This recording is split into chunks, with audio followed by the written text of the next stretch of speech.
Well, good afternoon. I am the Reverend Darren Morgan, Senior Pastor of the Federated Church of Orleans, and I want to welcome you to this community conversation. The Federated Church of Orleans is an all-inclusive, open and affirming congregation of the United Church of Christ and the Unitarian Universalist Association. This building is used as a hub for interfaith ministry, and we have a partnership with Am Hayam, the Jewish Havurah on Cape Cod. We partner with Prayer Mission Ministries, a Pentecostal group that meets in this worship space following our worship service.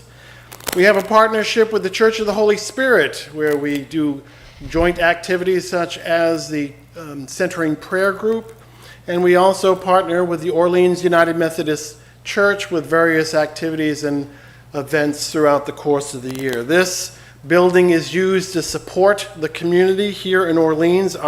Our space is open for folk to use. We sponsor a AA group and a NAMI group, and we also provide financial contributions to the various organizations, not only here in the Lower Cape, but other places here in the Cape. So for those who are gathered, kind of a reminder to put your cell phones to silent if you haven't already done so. For those in the room would like to know where the bathrooms are, if you go out these doors and look to the right, to the left of the elevator, there's a bathroom.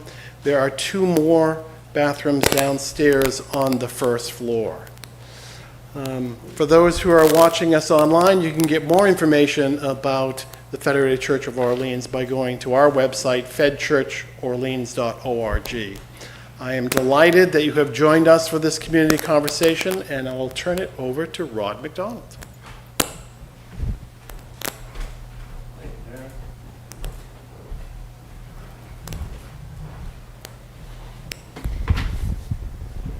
Good afternoon. I'm Rod McDonald. I'm a co-chair of the Interfaith Justice Committee of the Federated Church and Am Hayam Havurah.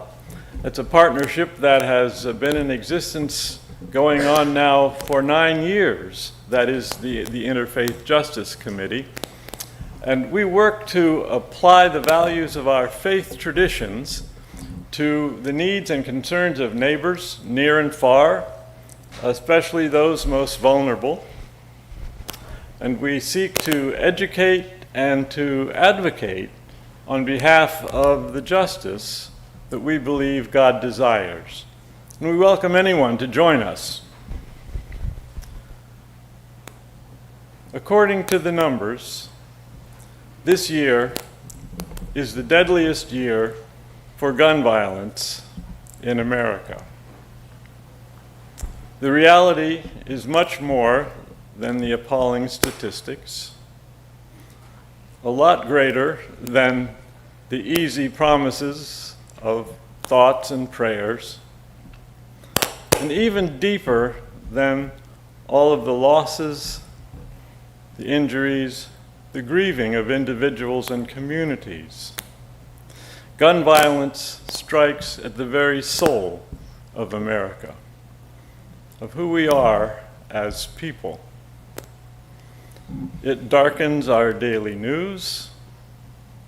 It can cause us to be fearful and suspicious of one another. It causes fear for our children as they go off to school. So we believe gun violence is a deep spiritual crisis that calls for a strong faith response. This afternoon, thanks to our excellent panelists, we're going to hear about some faithful efforts to help keep us all more safe in this era of gun violence, to help us heal. And it's our hope that when we leave here today, we will all feel a renewed commitment to work for these things. It's my privilege right now to introduce our moderator for the afternoon. Kathleen, would you like to step forward for a moment?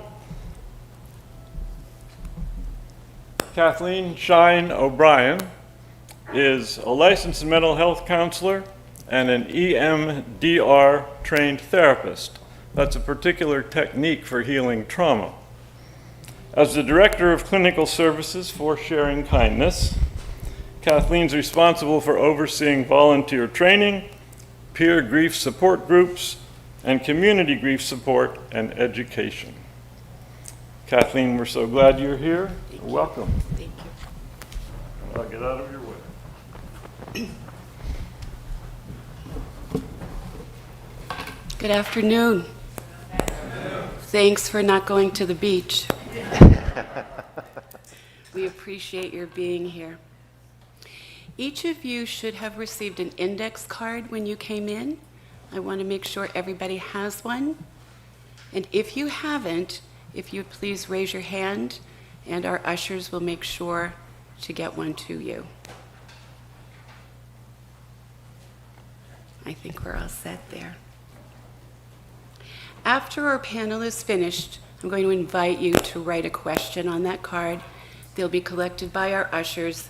They'll be taken up here, sorted a little bit, so that our panelists have an opportunity to answer the questions that you might have. I also want to say before we start, it's likely that some of you have been impacted by gun violence or suicide, and I want you to pay attention to that. Notice if you feel any stirrings in your body, if your mind starts racing, please take care of yourself. If you need to excuse yourself and leave, we truly believe that self-care is the most important thing. And sometimes we have these feelings that we're surprised that they came up. May have been a long time since we've had experienced a trauma like gun violence or suicide in our family or community. So I want you to just be really careful that these things crop up when we sometimes least expect it, and to make sure you get the support that you need.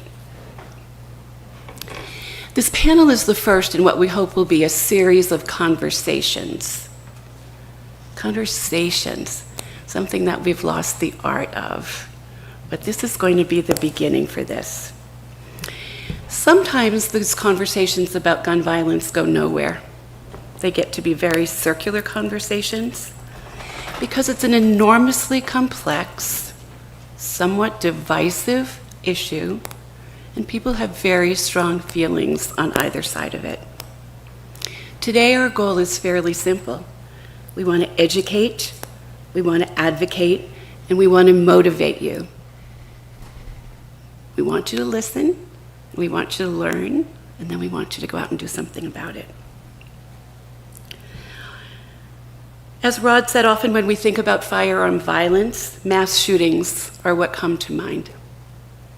These tragic incidents receive the most media coverage and certainly generate a tremendous amount of public sympathy. And we know the trauma of these losses is enormous to families, to schools, to communities, and certainly to our nation as a whole. But as you hear today, gun violence isn't only about those mass shootings that we hear about. And as we consider the topic of how safe are we will be looking at it from three distinct and yet intertwined perspectives: brain health, legislative policies and initiatives, and law enforcement. So without further ado, I would like to invite our first panelist, Dr. Kim Mead-Walters, to tell us a little bit about yourself and how Sharing Kindness came to be. Great. Thank you, Kathleen. Good afternoon, everybody. I'm Kim Mead-Walters. I'm the Executive Director and co-founder of Sharing Kindness. We're a nonprofit based here on the Cape, young and growing. We became 501c3 in 2018. We raise suicide awareness. We do that through the Cape and Island Suicide Awareness Walk, and we're really excited about Hope Squad, which is a school-based program that we're working with schools in 10 out of the 15 towns on Cape 4. We promote mental health education, and we provide free peer grief support. That's clinician-led peer grief groups, and as of this fall, we will have 15 distinct peer grief groups across the Cape and one island. We're on Nantucket. I would welcome a conversation with anybody. We have some literature downstairs. Very pleased to be here to talk about firearm violence and how it relates to the work that we do at our organization.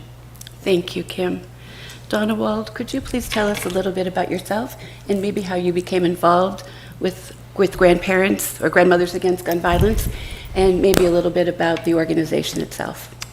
Okay, I'm Donna Wald. I'm the proud president of Grandmothers Against Gun Violence, Cape Cod. We were founded 10 years ago, now almost 11, after the Sandy Hook tragedy, and that has been our mantra going forward ever since. We are nonpartisan, nonprofit, 501c3 grassroots organization which focuses on gun safety and gun violence prevention. Our mission is to educate people, to collaborate with others in the community, and to advocate, which is legislation, etc., for gun safety and gun violence prevention so that we can all have safer spaces. We respect the Second Amendment, and I always need to say that we're not about taking anyone's firearms away. I joined this organization because I saw this group on the Hyannis Rotary after I retired here. And I thought, wow, look at that. All those older women out there with a cause. And so I've been with them about 7 years, 4.5 years, being their president. Thank you. Thank you, Donna. Scott McDonald, Chief of the Orleans Police Department. Now, I don't think we need a whole lot of information about what the Orleans Police Department does, but could you share a little bit with us about Scott Well, McDonald? you took all the wind out of my sail. I was going to go off for about 20 minutes. It's over. We did notice you brought a very large textbook with you as well. Oh, yeah. It's only beginning. Again, my name is Scott McDonald. I've been in law enforcement. I was just thinking about this now for 32 years. It just goes by so fast. I started my career on the Cape in Orleans in 1999, where I came into the profession here as a patrolman, and I worked myself up through the ranks, and now I have the distinct honor and privilege of serving as the police chief. A little bit about the PD. Our policing philosophy has a strong emphasis on community engagement. We have won the Community Policing Award for all of New England in 2017, and we had to wait 3 more years before we could reapply, and we won it again in 2020. So I hope that demonstrates the importance of connecting with our community, and I think we do that very well, and the officers in our department deserve all the credit for that. We are a fully accredited Massachusetts Police Department, one of the few, and I sit on the Commission for Accreditation in the Commonwealth of Massachusetts. What that is, essentially, the best practices in law enforcement. We follow those policies and procedures. Kim's giving me that look. She's going to give me the hook here, so I'll stop here. Where, do you guys have that hook? Scott, thank you. So Dr. Mead-Walters, I'd like to start with you, please. Your nonprofit, Sharing Kindness, promotes mental health education, provides grief support, and raises suicide awareness.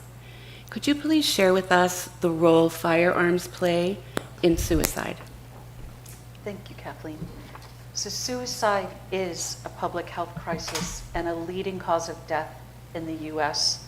Investment in prevention and education and research can impact the number of community members that we lose to suicide. Education around firearms is a place to make such an investment because 90% of suicide attempts using a firearm are fatal. 90% of suicide attempts using a firearm are fatal, whereas only 4% of attempts that don't involve the use of a firearm are fatal. Firearms, as Kathleen said earlier, are most often in the news due to mass shootings, and those mass shootings are tragedies for those families and communities. But more than half of firearm deaths in our country are deaths from suicide. Our gun suicide rate is nearly 12 times that of other high-income countries, and that is not often in the news. Across the country, 54% of firearm deaths are suicide. In Massachusetts, 50% of firearm deaths are suicide. Fairly similar numbers. Another way to look at those numbers, every day 120 Americans are killed by a firearm, and 68 of those deaths are from suicide. If we shift the lens and look at all suicides, nationally, 52% of all suicides involve a firearm, but in Massachusetts, just 22% of all suicides involve a firearm. That is a large difference. The difference, or the reason for this difference, is gun policy, and you're going to hear about that from my co-presenters. These policies in Massachusetts have helped reduce the number of firearm suicides. That said, there is still room for improvement. One of our big concerns at Sharing Kindness, firearm suicide is having a devastating impact on American youth. Over the past decade, the firearm suicide rate among young people has increased faster than any other age group. Roughly 30 million American children now live in homes with firearms, and that's up 7 million, or about 25% since 2015. Researchers estimate that 4.6 million of these children live in households with at least one unloaded and unlocked firearm. This ready access is deeply concerning, given that nearly 3 in 4 firearm suicides by young people take place in or around a home, and over 80% of firearm suicides by children, that's 18 years of age and younger, involve a gun belonging to a family member. In the last decade, firearm suicide by our youth in the US has increased 53%. Here on Cape, we have led the state for more than a decade in the loss of emerging adults, that's those between the ages of 18 and 29, the loss of emerging adults to self-directed violence, another term for suicide. These young people are our future, and they are at higher risk of dying here in Barnstable County than any other county in the Commonwealth from self-directed violence. Thank you. Those are eye-opening statistics. Are there recommendations to help keep all of us, and in particular these youth that you reference, safe from suicide? Reducing access to lethal means. Going back to that first statement, because 90% of suicide attempts involving a firearm are fatal, limiting easy or immediate access to firearms will reduce access to lethal means, and that has been proven to reduce firearm suicide rates. Mechanisms that create time and space between acquiring lethal means and someone experiencing a crisis is proven to reduce the risk of suicide. And it's important to know the vast majority of folks who survive a suicide attempt do not go on to die by suicide. So, gun owners can make their homes and communities safer by storing their guns securely, and that means unloaded, locked, and separate from ammunition. Or they can temporarily store a firearm securely outside the home by transferring the firearm to another trusted person or storing it in a secure third-party location. You will hear more from the other panelists about extreme risk laws, sometimes called red flag laws, waiting period laws, permit to purchase laws. I want to focus on or direct attention to investing in research and prevention programs. We need to understand more about the significant rise in youth firearm suicide and to develop targeted prevention efforts. I want to also add that knowing risk factors and warning signs that may indicate someone is at risk for taking their life is critical to saving lives. At Sharing Kindness, we often recommend QPR training to become familiar with risk factors and warning signs and to become trained in how to respond. QPR stands for Question, Persuade, Refer. It's a 90-minute training, and I like to explain it as if one of us is in the community and has a heart health crisis, we want someone with us or nearby to have been trained in CPR. If someone in the community has a brain health crisis, we want someone with them or near them to have been trained in QPR. It's the way that we support that person while we get access to the help that they need in both cases. Thank you. I have one more question for you, and I think for me as a clinician, this is the one that really resonates with me and really strikes at my heart. So as the executive director of a nonprofit, but also as a board-certified physician, can you speak to the mental health causation issues we hear about with firearm tragedies? I think that there might be some confusing information that gets put out there, and I was wondering if you could clarify that a little bit. Absolutely. Thank you. Negative public attitudes towards persons with serious mental illnesses such as schizophrenia or bipolar disorder, these negative public attitudes, they're pervasive and they're persistent in the United States. And the assumption of dangerousness is a key element of this negative stereotype. A 2013 National Public Opinion Survey found that 46% of Americans believed that persons with serious mental illness were, quote, far more dangerous than the general population, end quote. Media accounts of mass shootings by disturbed individuals galvanize public attention and reinforce the popular belief that mental illness often results in violence. However, epidemiologic studies show that the large majority of people with serious mental illness are never violent. I want to say that again. Mm-hmm. The large majority of people with serious mental illness are never violent. However, mental illness is strongly associated with increased risk of suicide, which, as we know, accounts for over half of the US firearm related fatalities.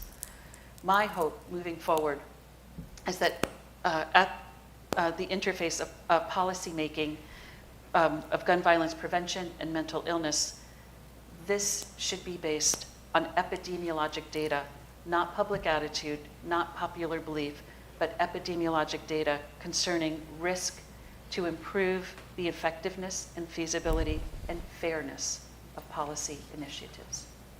Thank you. I think that that last piece is really important. We tend to believe what we hear in the media. We tend to believe everything we hear sometimes, and very often that information is inaccurate. So I appreciate that, and there is data to support this. I'd like to move on to you, Donna. Can you please tell us why Massachusetts is considered nationally as a model for gun violence prevention laws? I would, and before I start, I would like to say that my part on this panel today is to speak about firearm legislation and how that keeps us safe in Massachusetts. Realizing, however, that Cape Cod is far different from our cities, who are obviously not as safe as we are and deal with gun violence on a daily basis. It's not a rare occurrence for them. It is a daily occurrence. I have spoken with mothers who will not let their children outside after school in the city because of the gun violence. So as long as we see it through that lens, we're very different here. Now, why is, I'm going to start out with saying that our state has something which is known as the Massachusetts Gun Violence Reduction and Prevention Model.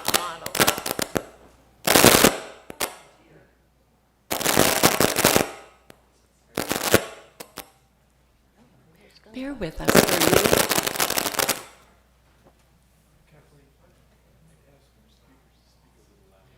I'm going to ask the speakers to speak a little louder, please. That was a request.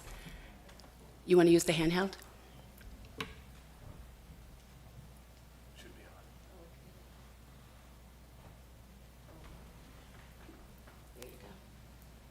Hello? Okay, so the Massachusetts Gun Violence Reduction and Prevention Model. We are rated, we have an A- rating among the states for gun law strength in the United States.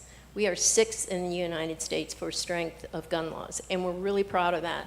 And a lot of people have worked really hard over the years, many years, to be sure we stay there. We're second only to Hawaii in the lowest homicide rate by gun in the United States. And we have a lower suicide rate by gun, still too many. We have reduced gun deaths by 45% over the past 25 years. So Donna, I'm wondering, what are other things that comprise our status, which seems to be quite unique as a model state? Okay, we have some of the most comprehensive and effective gun safety laws in the country, and it served as a model in mayors' and governors' conferences on guns and crime in both the state and national level. That's something to be really proud of. We have strong licensing laws, a background check bill, an assault weapons ban, a safe storage law, and a red flag law. And those things contribute significantly to what our safety level. So Donna, there's currently before the House and Senate HD 4420, a current act modernizing firearms. And my understanding is that is stalled and maybe has been put off until the fall, perhaps. But I'm wondering if you could expound on that a little bit for us, please. I will, and I would also like to say in the last part, a lot of the reason we are a model gun law state also, and we've been so effective, is that we've raised public awareness about gun violence, and we've had really good enforcement, and we've invested in focused public education and community violence intervention programs, especially recently. As far as the law, gun violence is a complex, multidimensional issue that requires multidimensional solutions. Requires all of us, no matter what our professions, to stay informed and be ready to enact research-driven, proactive measures so we are not caught in a reactive mode, which can often lead to ineffective, irrational solutions and poor policy making. Okay, so in the spring, the House of Representatives was tasked by Speaker Mariano with going out, canvassing the state on a listening tour, and hearing everybody's opinions about our gun laws. Gun owners, gun violence prevention groups, common person, everyone. So they came back, and the result was HD 4420, an act modernizing firearm laws. Now, we thought that was going to go to debate on the floor 2 weeks ago, and we were informed at the nth hour that it was not, that it would be deferred until the after summer break. So it will be back in September. Our feeling, if you're wondering, is that it is currently caught between committees and between chambers, and it's my feeling there could also be another law written out of the Senate before fall. However, when this happens, we always continue to advocate, no matter what stage it's at, to not be caught off guard. So I'm going to go over the highlights of the bill. There are 7 of them. And when I'm done, we're going to rely on Chief McDonald for some fill-in here. So I'm going to start. Okay, so broadly categorized, the bill streamlines a once confusing licensing process for gun owners. In this, I will let Chief McDonald later tell you about that, but it's important to know the history. The Bruin decision, which came out of the Supreme Court, which was filed by the New York State Rifle and Pistol Association, voided the state's requirement that gun owners show proper cause to carry a concealed firearm in public, and ruled that issuing authorities in 7 other states no longer have the discretion to deny permits to concealed carry applicants if all the requirements are met. Now that, if you just listen to that, it is dangerous, and it's opened a lot of doors. So a lot of states are shoring up their licensing requirements so they don't get caught in these frivolous lawsuits that are coming their way. According to Representative Day, quote, "Our licensing system has been tightened up, removing confusing sections and shortened It is intact and remains constitutional in the face of possible Bruin challenge. Very important. Secondly, criminalizing ghost guns and 3D printed guns. Right now, only 13 states in the United States have this law, so it's to our advantage to get it. And I've been lobbying this for 2.5 years now, so I would really like to see it happen. I'm also going to pass it to Chief McDonald later to tell you how they're assembled, but they are unserialized, unregistered, untraceable, and 3D printed guns, which are in this bill, are undetectable. These guns represent a high profit margin for sale to others, so they're very attractive to criminals to make. You make them in your basement. The saddest part to me is that the latest stats show that there's a rising recovery from teen criminals of these guns. So once again, our younger population is impacted.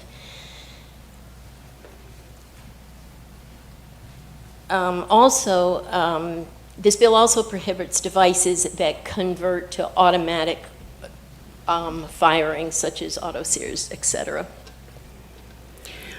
As a grandmother of 3 little grandchildren, all of this terrifies me. It should. It terrifies me. One more question, Donna, maybe 2, but one right now. What prompted the expansion of the ERPO, otherwise known as Extreme Risk Protection Order, or the Red Flag Order?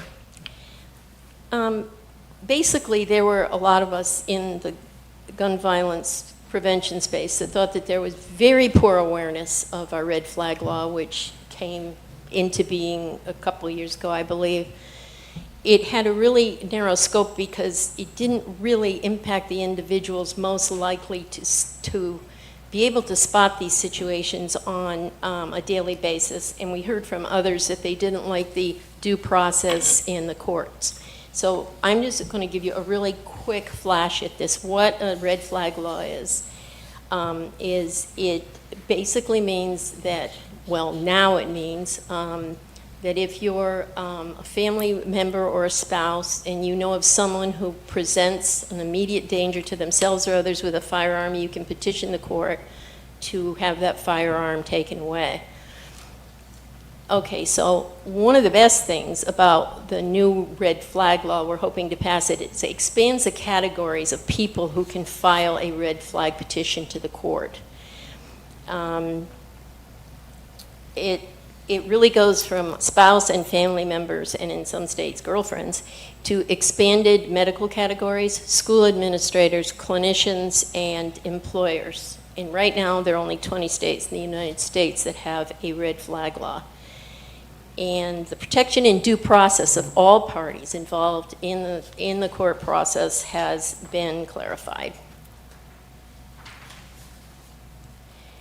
Another part of this law is it redefines the assault weapons category. We are lucky to still have an assault weapons ban in this state. There are only 10 other states in the United States that have assault weapon bans.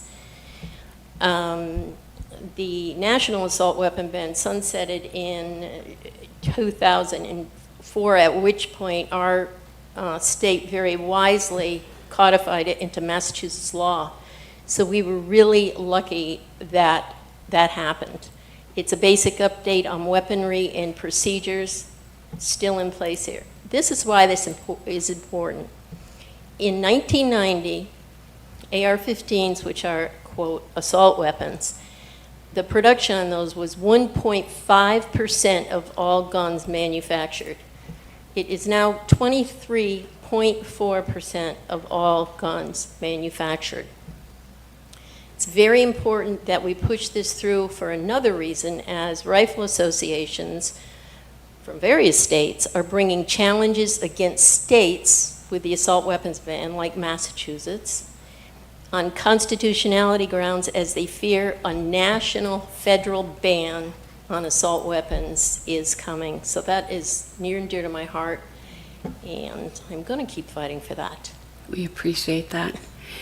Donna, what's your opinion of the committees that have been established? Well, another reason I like this bill is it's very forward-looking. Too many times we've been caught in this movement, not knowing what's coming next, not having solutions for what's coming next. And this is a great bill in that it is going to study ongoing technology, such as the personalized technology for a firearm, which means you are the only one that can fire your firearm.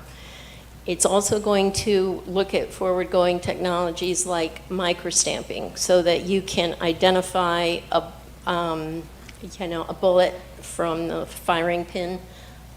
So I really like that. And the other committee, which is great, is we all know, we've heard about community intervention programs. And they are programs that are intended to address the needs of people that have been involved in shootings, that you might be able to persuade never to pick up a gun in the case of teenagers. There's a whole realm of community intervention programs that work in the aftermath and before in the preventative arena. And they've established a diverse community of people who are involved in those spaces, including law enforcement and the people that run the programs and clinicians, et cetera, to evaluate those programs, look at those programs, see where they're succeeding, see where they're failing, see where they need more funding. And that's a huge, because a great deal of money right now is being funneled into these intervention programs, both on a federal level and a state level. I was on vacation in a state recently where there was no restricted space for carrying guns. And I'm wondering, why does that matter? Well, we're going to see why it matters, because Florida has just recently enacted their wide open carry as you will law in Florida. You know, it matters because when you carry a gun somewhere, whether you intend to or not, you intimidate other people. It's not beyond belief you could also cause a confrontation that might not have happened. It's not unbelievable that you can get your gun stolen. It's not unbelievable that when you leave it in the car because you can't carry it somewhere, it's going to get stolen out of your car. It's just not a good idea. Humans are impulsive. It's reckless, and most of us do not live in an area where we need to be packing heat, so to speak, wherever we go. So the new restricted spaces are state, county, or municipal institutions used for government, court administration, or court proceedings. Any building related to polling or storage of ballots, educational institutions at all levels, and private locations unless a can carry sign is posted, which is really bold. So, in conclusion, we find ourselves trying to address a challenge that started over 50 years ago with government compliance, a lackluster Bureau of Alcohol, Tobacco, and Firearms, and that was not all their fault, by the way, and strong gun lobbies composed of firearms associations and manufacturers. Associations and manufacturers who had everything to gain by the reckless advertising and production of inappropriate weapons they pursued. This epidemic is destroying life, affecting the economy, impacting the mental health of the population, creating permanent lifelong injuries, and enabling the worst of our social problems to be weaponized by the availability of weapons in some places that are not regulated and inappropriate weapons. Thank you. So there's a reason that we asked you to go last. And part of it is because there is a thread among all of this information that both Kim and Donna have put forth. But there's two things from a personal level that I want to share with you, kind of my caveat. And number one is my favorite son-in-law, who's my favorite because he's my first son-in-law. My second son-in-law is my favorite second son-in-law. But my favorite son-in-law, number one, is a police officer in Arlington. And I got to tell you, never in my life did I think my daughter would marry a police officer for no reason, except I never thought my daughter would marry a police officer. Anyway, when they had their first child, one of the things that I was most terrified about was that when Brendan would come home, what was he doing with that service revolver? Where was it? And we had lots of conversations around that. And the rules in Arlington have since changed in the 8 years since Kellen's been on this planet. But what he used to do was he would come home fully dressed, he would go downstairs, he had a locker, he would secure it there, he was the only one that had access to that locker. And even that didn't make me feel safe. Arlington has since changed their rules, and now all of their patrol officers change at the station, and those service revolvers are kept there. That makes me feel a little better. The other personal story is when I was 3 years old, my dad was a state police trooper, and we were visiting a friend of theirs one night for dinner. I was the only child there, and I went up to go to bed. And in the back, so this is in the 50s. Now you know how old I am. But this is one of those old headboards that had some sliding doors behind it, and in that sliding door was my Uncle Eddie's service revolver. And they didn't have any kids, and so it wasn't a concern. But I was very curious about it. And so I came down the stairs and I said, "Everybody, look what I found." And then I turned the corner into the dining room where they were having dinner, and I was holding his revolver with my finger on the trigger. And my Uncle Eddie Tian said, "Don't anybody move. Don't anybody say anything. I'll handle it." And he said, "Come here, baby, show me what you have." And I said, "It's a gun." And he said, "Show me, baby, come here, show me what you have." And I walked over, and I handed him the gun, and everybody breathed a sigh of relief, and we were fine. It could have had a very, very different outcome. So I'm very invested in all of this. So the first thing I'd like to ask you is, I want to ask you a million questions. What are some of the things that police officers do? What are some of the things that they need to enforce to keep us safe? And I'm going to narrow that broad question down a tiny bit and talk about maybe safety and training requirements for those police officers. And congratulations, by the way, on those great awards that you've gotten. I think that's really quite something. And maybe the second question is about that red flag law, because I think a lot of people have a lot of ideas, not all of them are necessarily accurate. And lastly, the whole concept of ghost guns, which both Kim and Donna have spoken to. And I think the big part of this is how can you impart this information so that our community is better informed? I may have to ask you to ask me those questions again. I will. The memory's gone. But let me just start by saying this, to your point, concerns. I couldn't agree with you more. I have 4 daughters, and firearm safety and having firearms secured properly is #1 on the list. And that's, as chief, when I speak with applicants that come in for a license to carry, I really focus on that issue of properly securing your firearm. But we had talked a little bit about the complexities of the firearms laws in Massachusetts, and this is where my prop comes in. He is not going to read from this book cover to cover. He promised me. The manual, the book is titled Law Enforcement Guide to Firearms Law. I will tell you, I'm going to confess, I don't know everything in this book. What I will do is give you a summary of the basics of what we deal with. How does an individual get a license to carry a firearm in the Commonwealth of Massachusetts? First of all, they have to be 21 years of age. They have to reside in the community or have a business in the community.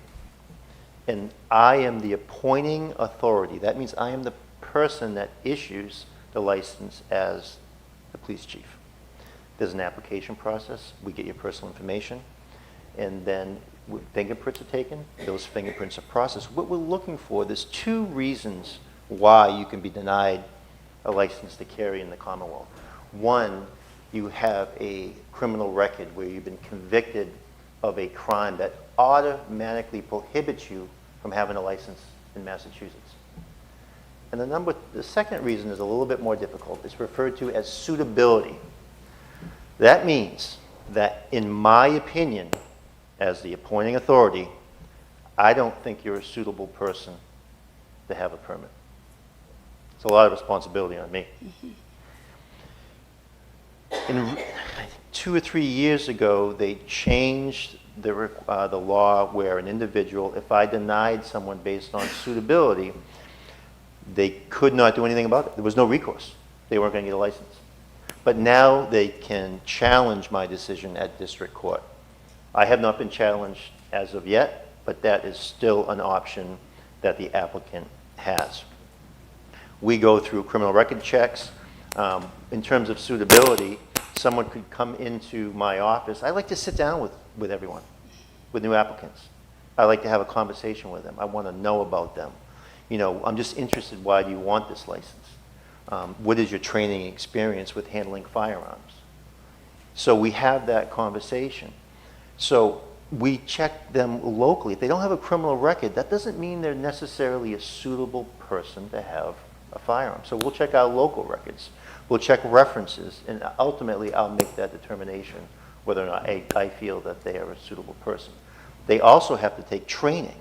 So a safety course with a certified instructor through the state police, that's a training course they have to take before they can apply, or a basic hunter's safety course. All those are requirements to get the ball rolling through the process. I will tell you this, ladies and gentlemen, the vast majority of permit holders that I deal with in Orleans are responsible individuals. The key to this process is to keep the firearms out of the hands of irresponsible people that should not have them. That's a challenge. That's a real challenge on how we get there. And I guess that's a good segue into ghost guns.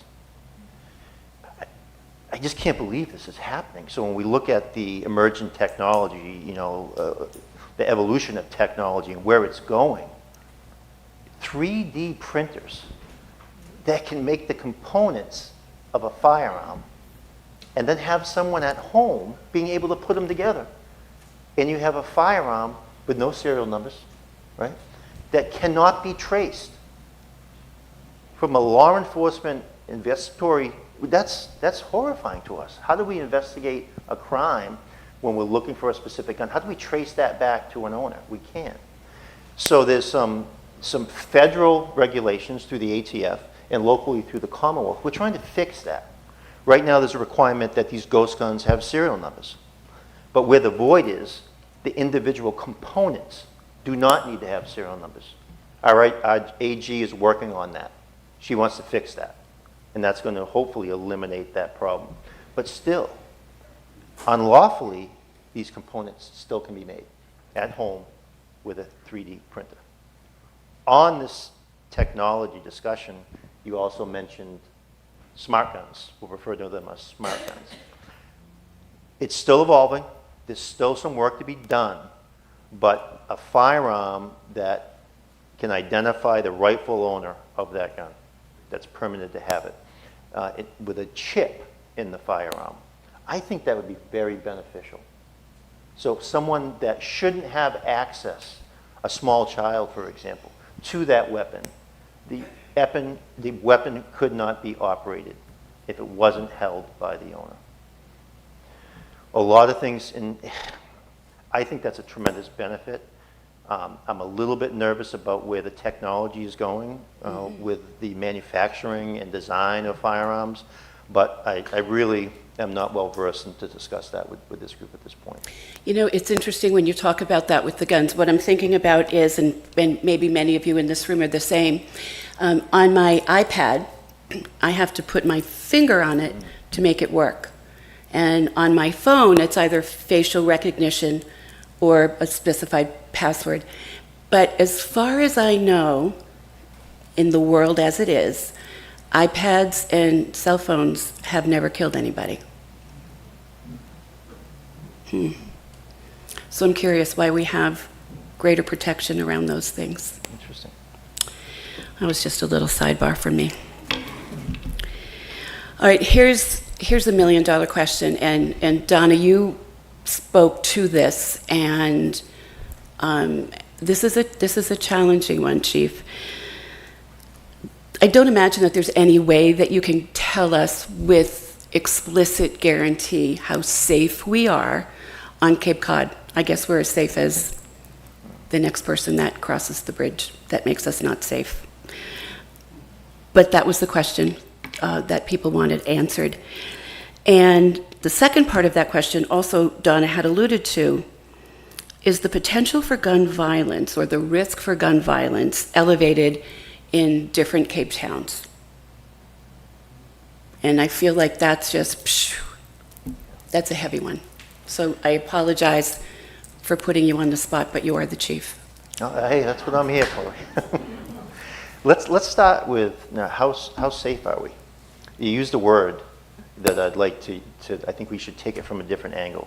It's risk. Let's not talk about how safe we are. Let's assess risk. So the leading organization, in my opinion, with assessing risk is the United States Secret Service. Mm-hmm. That's what they do all day.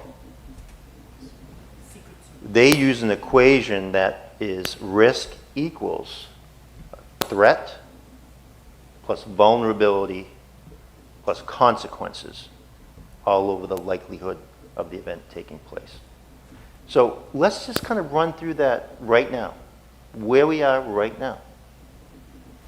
Were there any specific threats to this event that we are aware of? Not that we're aware of. No. But by the nature of this event, okay, and we're in a place of worship, which have been targeted in the past. On a scale of 1 to 5, maybe I'll say, okay, maybe we're about a 2, okay? So that's the threat. How about vulnerability? Are we vulnerable right now? Yeah, we are. We spend a lot of time within our police department assessing vulnerability. We have so many people come to us and say, how do we, law enforcement term, harden up our facility?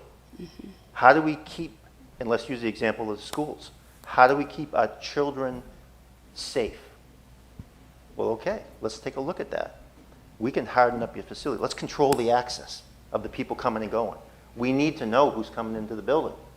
There needs to be an assessment of someone that's coming into the building so we can respond to that if there is a threat.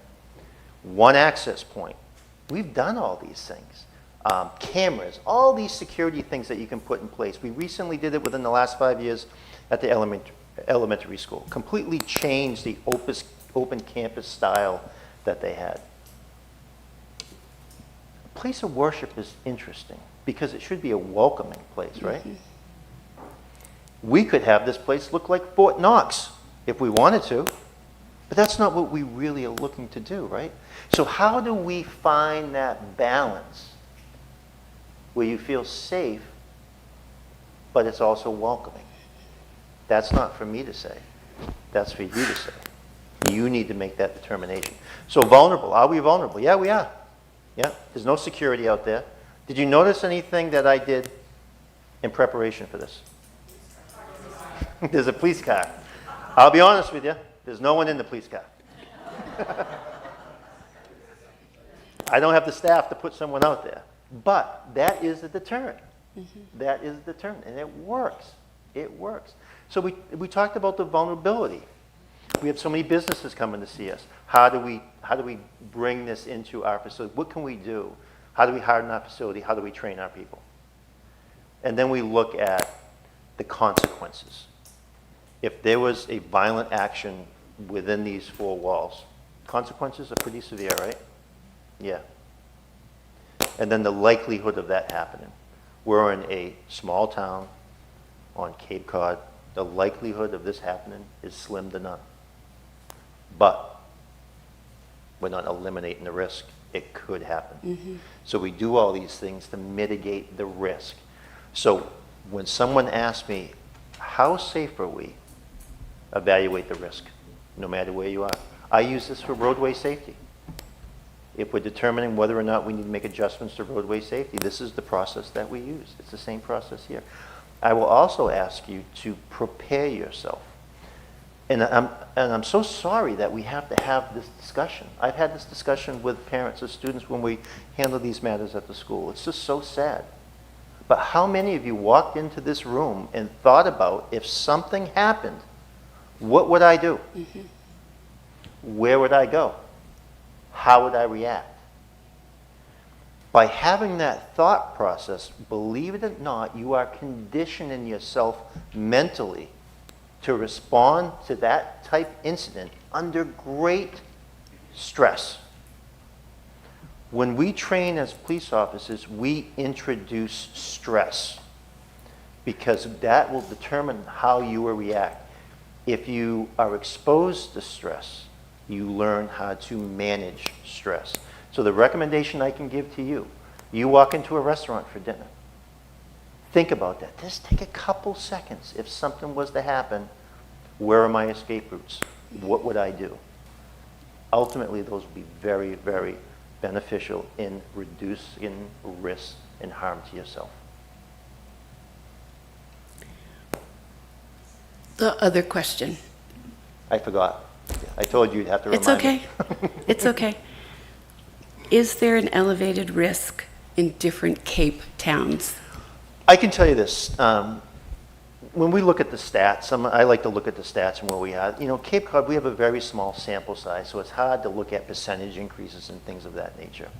Overall, the crime rate, the uniform crime rate, we are in a very, very safe region, okay?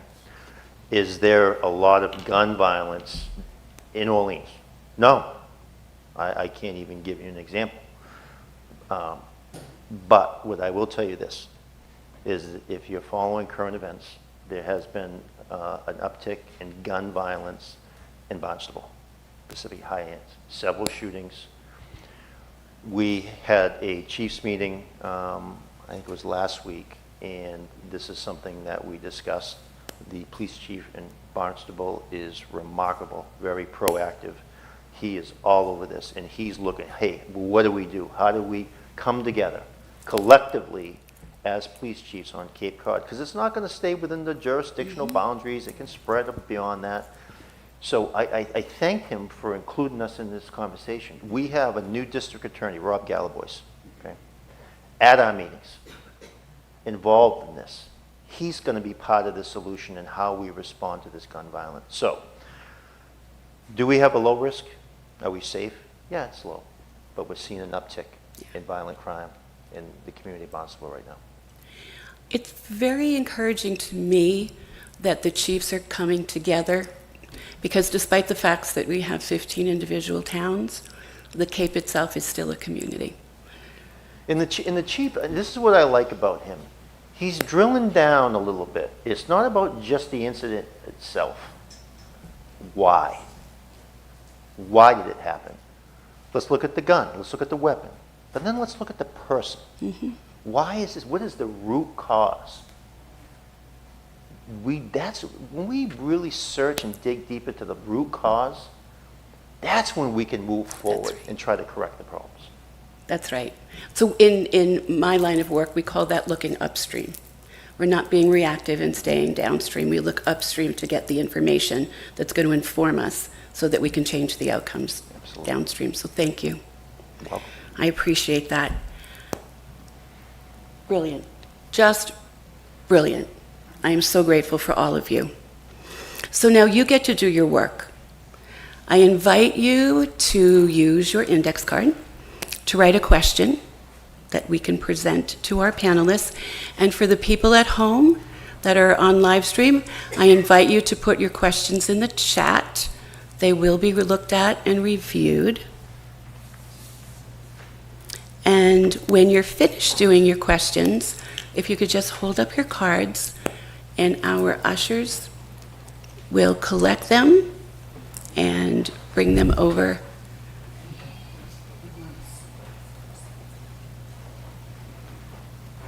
And don't be shy about asking. Or perhaps you all did such a fabulous job that there may not be any questions, in which case, that would be lovely.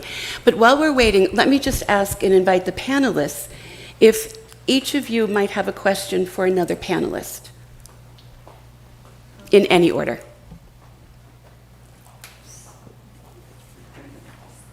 I have one request on motivating.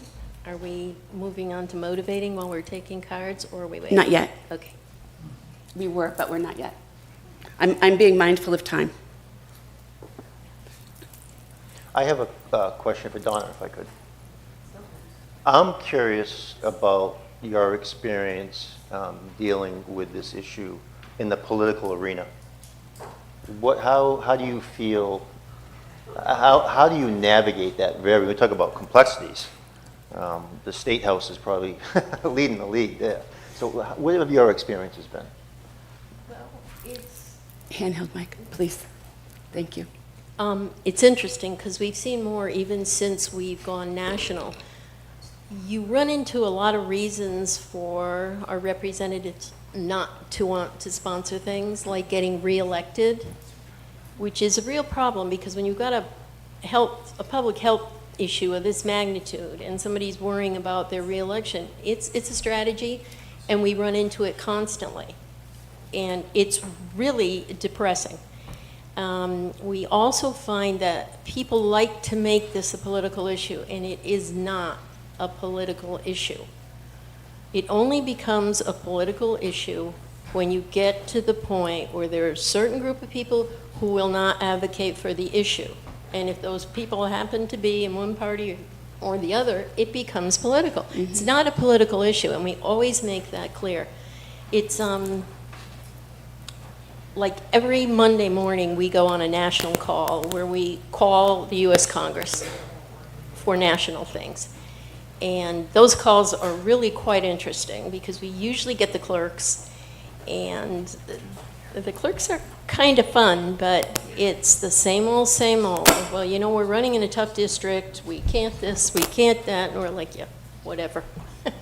So it's the political landscape is really tough, and you have to really learn how to navigate it without getting frustrated. Thank you. Anybody else on the panel? All right, our questions are coming in. And Chief, you got the first one.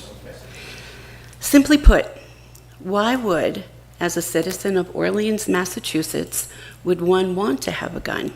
What are some of the reasons that a person would apply for a license to carry? I'm so happy someone asked that question because I missed that when I was giving you my initial thoughts. I've asked that question, and there are a variety of reasons. Some of them are very straightforward. It's my right, Chief, to have this firearm. Okay, well, thank you, I respect that.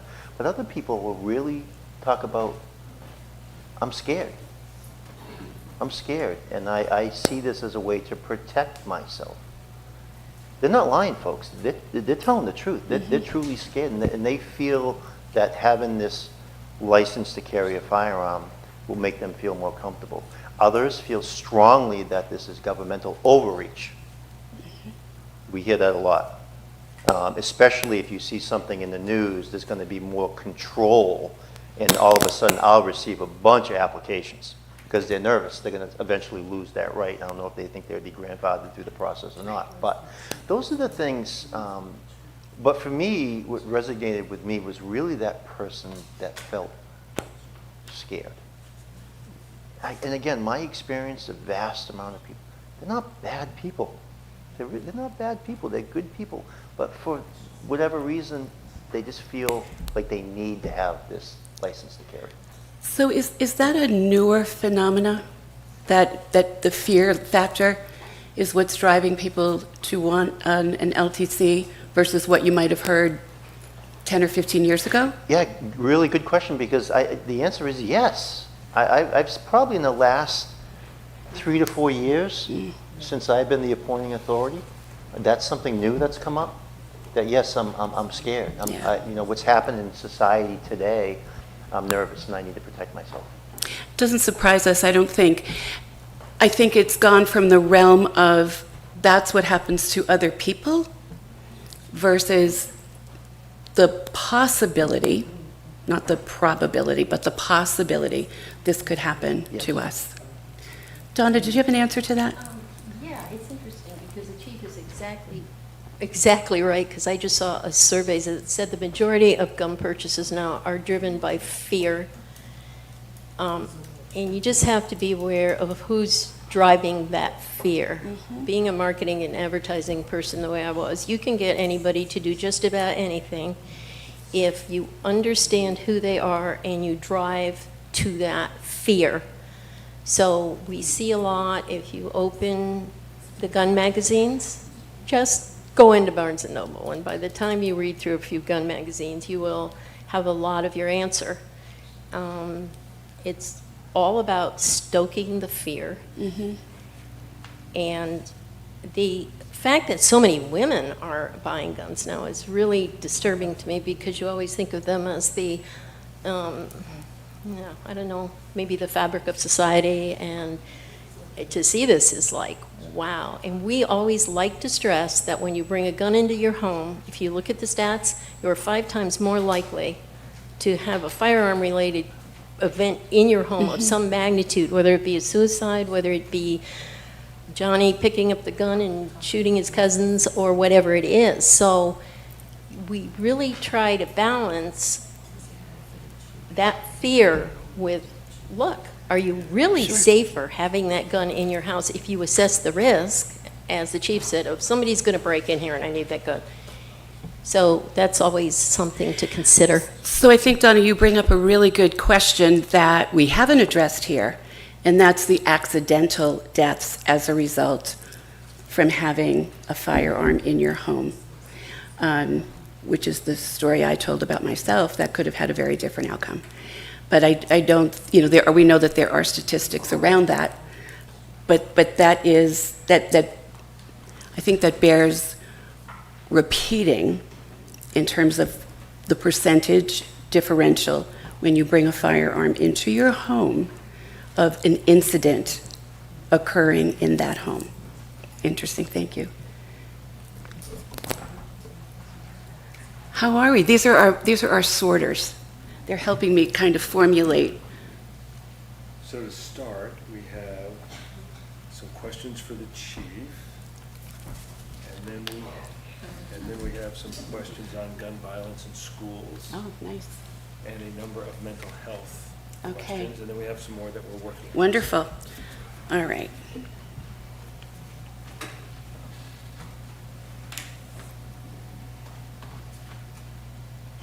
This is a very interesting question. I'm going to put it out to all of you, and I'm glad I'm not sitting here. I'm glad I'm standing here because I don't have the answer to this.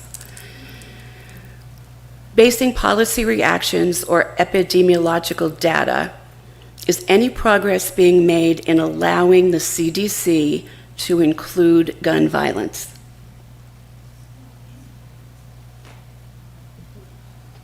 Well, I'll take that to the best of my ability. For a long time, they were not allowed to report on gun violence data if it had any political implications. So for years, we were stumbling along there with nothing. And now I believe that they are. It's still in a limited capacity, but I believe that they are. Thank you. Do you have any knowledge of that, I Chief? don't know. Kim? CDC has a lot of suicide data. Yeah. But I don't know specifically. I know there's, I'm trying to think of the acronym. It's WIS, blah, blah, blah, blah, blah, that the CDC puts out, and it breaks down violent deaths, accidental, but I don't know that I don't know what that data is, but that's a wonderful question, and we're going to find out for ourselves. The information that most people with mental health issues are not dangerous to others is new to me. And perhaps it's because of our media. How do we share this more broadly and use it to drive change in legislation? It's a great question.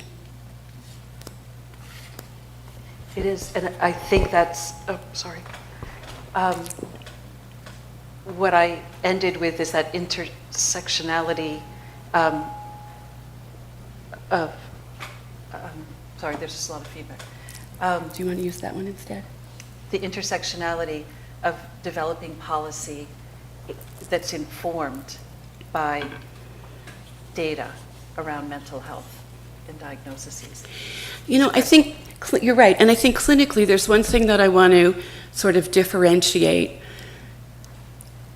I suppose to a non-clinically trained mind, it wouldn't be a leap to assume that for one to create and wreak havoc on other human beings in any place would necessarily mean that there had to be something wrong with them. Because what kinds of things do we say? Most of the, who in their right mind would blah, blah, blah, blah, blah. So it's an easy connection, I think, for people to make. And it also keeps a separation between a them and an us, right? Mentally ill people are the perpetrators of these gun violent crimes. And that makes them them, and that keeps us with that sense of being a little bit safer. But we can have evil people, Chief, help me out with this, who aren't necessarily mentally ill. Oh, of course. We have people that may have trauma backgrounds. We may have people who are angry. But from my lens, there isn't anything in the diagnostic and statistical manual that I can diagnose these people with. Distress, right? There are many forms. And that's the way we like to look at, hey, this individual's in distress. They need help. And it's important for law enforcement to understand that and be compassionate and de-escalate and to try to resolve the problems, and so no one gets hurt. So we, again, distress for us is the way we look at it. Absolutely. Kim, this is a question that the audience was directing to you. When looking at gun violence on the Cape, was self-directed gun violence considered separately or lumped in with homicide, or are suicide-homicide rates on the Cape 50-50 like the national statistics? There was a lot in that question. That's a lot. So, thank you.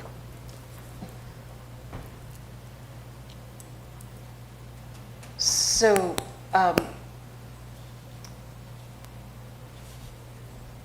suicide rates on the Cape, suicide rates in Massachusetts are less than many places in the country because of our gun policy, in part.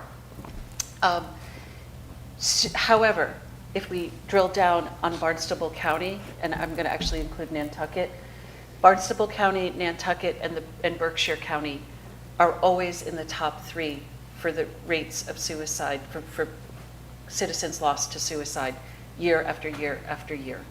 So we need... But not necessarily by gun violence. Not necessarily by gun violence. And again, gun violence, suicide deaths involving firearms are less in Massachusetts at 22% than the national at 52%.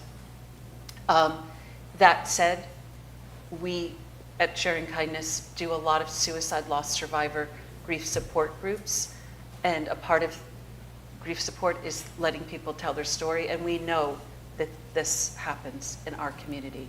People lose their loved ones to suicide that involves firearms right here in our town, in our neighborhoods, in our community in Barnstable County.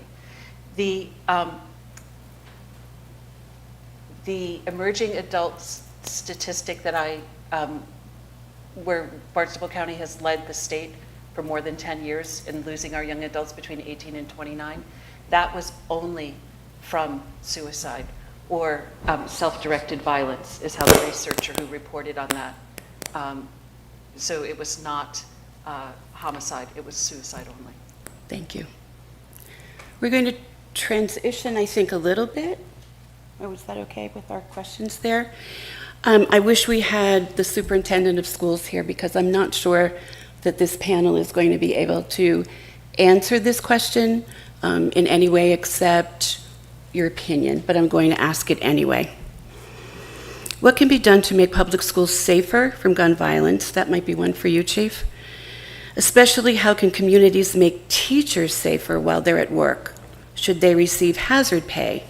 And are we actively training teachers defense procedures with guns?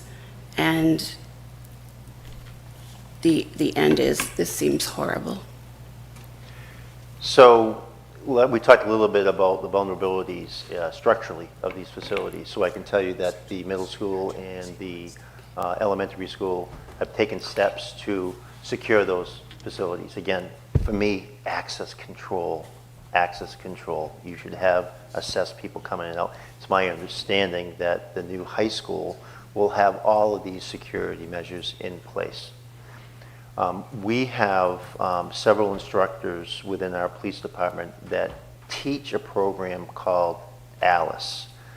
That program teaches faculty and students of how do you respond in one of these horrific incidents.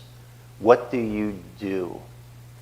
So yes, we do provide training to staff and the students, and that has really evolved into us training different businesses within the town.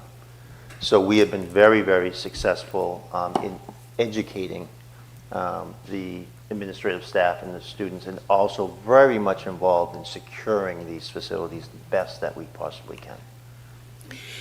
Kim? I'd like to add a different, looking through a different lens. We sponsor a program called Hope Squad, which as of September will be in high schools in 10 of the 15 towns on Cape, including Nauset, including Barnstable, the largest high school by far on Cape. And this program came out of Utah, and it is peer-to-peer suicide prevention. The program was developed about 20 years ago in conjunction with some universities. It's data-driven, and the data is suggesting, so ask me again in about a year, the data is suggesting that the same philosophy that helps change the culture of schools. This is anti-bullying, it's community building, it's helping people learn to see each other and hear each other. They're telling us the Utah base is saying that they are successfully picking up on people who are at risk of becoming school shooters within schools. So there's no hard data for that yet. I'm not saying that, but I'm saying that we may have data on this program that would have an impact. And this program is already on Cape in 10 of our 15 towns to prevent suicide. May I add to that also? Please. Specifically for schools, again, the U.S. Secret Service has done some remarkable research on this, looking at historically school shootings. Where does the threat come from? So your younger elementary schools, external threat. Mm-hmm. That's why we have to really harden up those facilities, okay? When you get into the upper grades, the threat typically comes from within. So it's really, really important that they have internal procedures in place, threat assessment teams, where we can be like, hey, we're seeing some red flags here. We got to dig a little bit deeper in here and possibly, help a student, provide assistance. Yes, sir? Is there a school resource officer? Excuse me. I'm sorry. If you have a question, could you please write it down? I just asked. I'm sorry. Please write it down. And here's why. Hey, I don't want to know that. It's okay. So It's okay, truly. for everybody's sake, I'm inviting you to please write it down, because that way it helps us contain the questions. It helps us put them in the columns of interest that you all have. And we are not set up to have any questions come verbally from the audience right now. So thank you for understanding. Never mind, I'm good. Donna. I'd like to say something else, and it's totally related to schools, and I'm going to give the credit to Moms Demand Action here. They have been working through the state of Massachusetts to have schools pass resolutions that they have to send home gun storage safety information to the parents at least once a year. And that's an incredible thing, because when you look at where the threat comes from, sometimes Well, in a lot of the mass shootings, it's been weapons obtained in the home or from relatives. So that's a great thing. There are a lot of people who were upset that it was not in this current Firearms Act bill. No, I wasn't aware of that. Thank you. Chief, this I think is a permitting question. If you carry a gun, you intend to use it. So this person is saying the need to reinstate the national assault weapon ban is important. What's the waiting time to get a permit to carry? It does change based on the volume. So once we actually submit the application after our initial review to the Firearms Record Bureau. So it's really dependent on them, how much workload they have, how many are they trying to process. Please don't hold me to this. Off the top of my head, 90 days maybe. But, if you have a specific question you need to know, please, I will find out. So whoever wrote that question, give me a call and I'll tell you where they are presently in terms of how long to process. This is a great question as well for you. How do we prevent gun owners from allowing a friend or family member to borrow their licensed guns? Boy, to me, that's just common sense. Right. You can't do it. It's just one of these things that if you're not properly licensed, you should not have that gun. And we will criminally charge you if we find you in possession of it unlawfully. So truly, the onus of responsibility falls on the gun owner who has the license to do the right thing. Yeah, and to be honest with you, if someone's even contemplating that issue, they shouldn't have a license to begin with, and I'd take it away for suitability reasons and let them challenge it in court. I mean, to me, that's a no-brainer. Have you ever given someone permission to have a gun who later used it on themselves or someone else? No. Thankfully. Yes. Any idea what the percentage of households in Orleans have guns? I don't have that data with me now. I could easily find out, but just as a side note, just so everyone knows, that is protected information. That if someone was to call me and say, hey, does John Smith have a firearm? Does he have a license to carry? I could not provide you with that information by law. And how experienced, comfortable is the police force in handling mental health crises? I can tell you this. We've come a long way in the last 2 years. In fact, let me tell you a couple of things that we're working on. So we were able to advocate, and with the support of the select board, we had funding to contract with Outer Cape Health. I believe it's called the Navigator program. And you familiar, Doctor? Yeah, so we're going to, hopefully when we execute this contract, we're going to have, there's going to be office hours at the police department. These folks are fantastic at providing guidance of all the resources that are available. And one of the things I really want to emphasize, this isn't a police department initiative. This is for our community. It's not just for us. I want our fire department to be well aware of this, any other department, so we can make sure we're getting people the help and guidance that they need. Thank you. They're wonderful. We had the opportunity to do some clinician and volunteer training with Outer Cape Health Services back in January, and a couple of the navigators were part of that program. Could I add to that real quick? Please. The second half of that is providing help to our cops, our police officers. They, even these beautiful Cape towns, low crime rate, the amount of stress that our officers are under is overwhelming. I just recently went to a chief's training, and they had a cardiologist come in. There had been a recent study. It was hot off the presses, specifically targeted at law enforcement. And according to him, it was the first study ever completed. Life expectancy for a cop, 57 years old. And on average, they died 2 years after retirement. That's unacceptable. We have failed if we don't provide our officers, I like to refer to it as maintenance. That's exactly what it is. It might not be a critical incident, But it's just general Just like going to the maintenance. dentist. Yeah, You go twice a year just to have a checkup. exactly. So it's not, we want to provide help and guidance to our citizens, but we also want to remember our first responders that are out there, boots on the ground. And I think you spoke to the stress before. You know, stress is something that can be actual or perceived. But the threat of a perceived stressor is as impactful on a person's mind, spirit, and body as an actual threat. Absolutely. And I think we don't pay enough attention to that. So thank you. You're not off the hook yet. The police building in Orleans is huge. How much of it is dedicated to public safety and health versus law enforcement? So the design of that building, that was 2.5 years of my life, boy, every light switch. I can tell you this, that there was a complex needs assessment done. The goal was not to have to come back to the community in 5 or 10 years and say, oh, by the way, we need this. So in terms of the size, one of the things that really took up a lot of square footage is a multi-purpose room. It is a training room for us, for the police department. It's the emergency operations center. So when there's a storm, we're in there, and usually in there for 3 days. But here's another key. It's a community room. So we allow local nonprofits to come into this space and use that. And the reason why I'm bringing this up, there's a lot of space in there. It's a big room. It seats 40 people.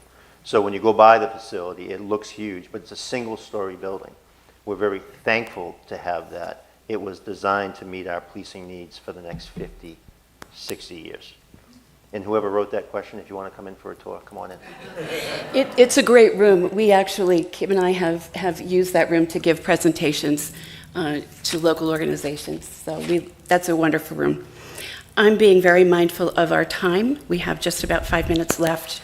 And so I think I would like to end with this. If we think back to our original goal of educate, advocate, and motivate, we've had great educational information. You all have done amazing advocacy for the community's health and safety. What do you suggest as the next steps to engage our community further with your organizations? And also, what are the important things that we can do to mitigate gun violence in the future? I would ask, so for the 30 years I was a primary care physician here in town, I wanted everyone to have CPR, I still do. I would suggest QPR, question, persuade, refer. This is a 90-minute training that will help you know how to have conversations with folks that you're worried about.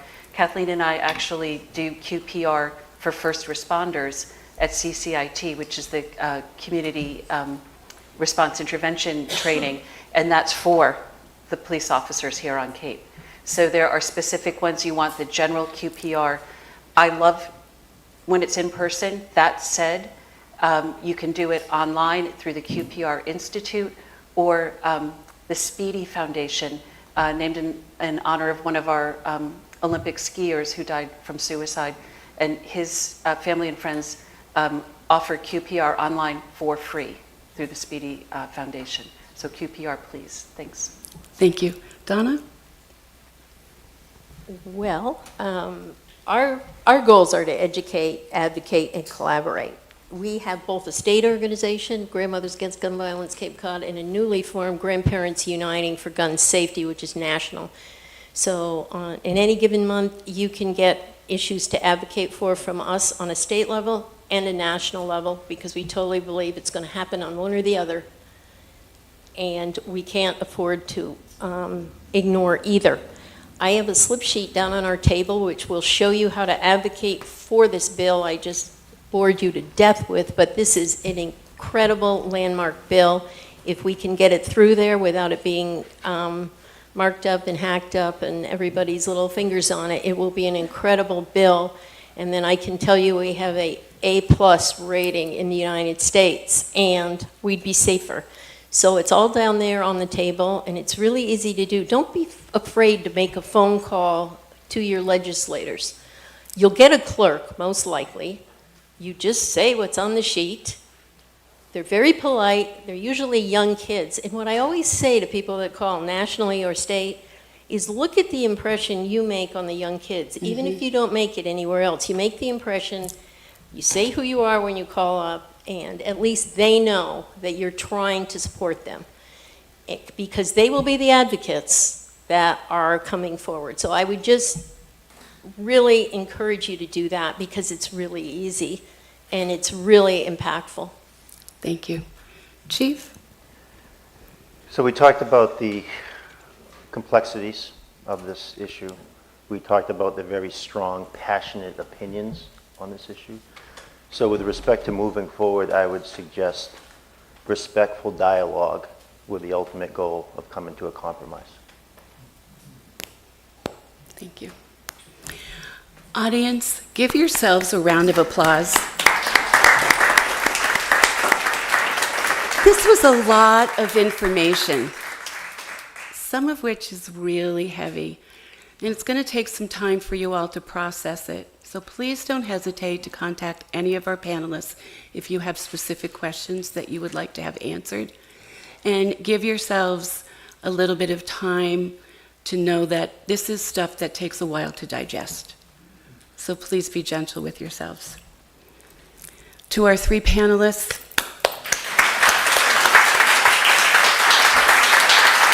awesome. Awesome. There's great wisdom in this room. And to our hosts, thank you.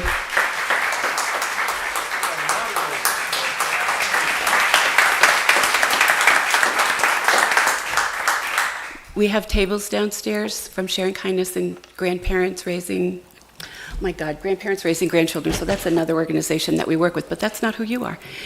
Grandmothers Against Gun Violence. But we're all doing the same thing. We're all walking each other home. Our two nonprofits that are represented to here are grant-funded, donation-based, which allows them to do the hard work that they do. So free will offerings are always welcome and accepted. There will be a donation basket at the back of the sanctuary, as well as I think maybe baskets at the tables downstairs.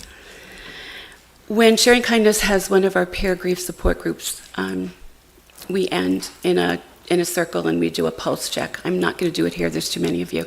But take your own pulse, and it doesn't mean to really do that. Just check in with yourself and come up with a word or two about how you're feeling right now. It will inform you about how this has impacted you. And the last thing we do at Sharing Kindness when we're saying goodnight to our participants is we say thank you and go forward with kindness and compassion to yourself and to others. So thank you.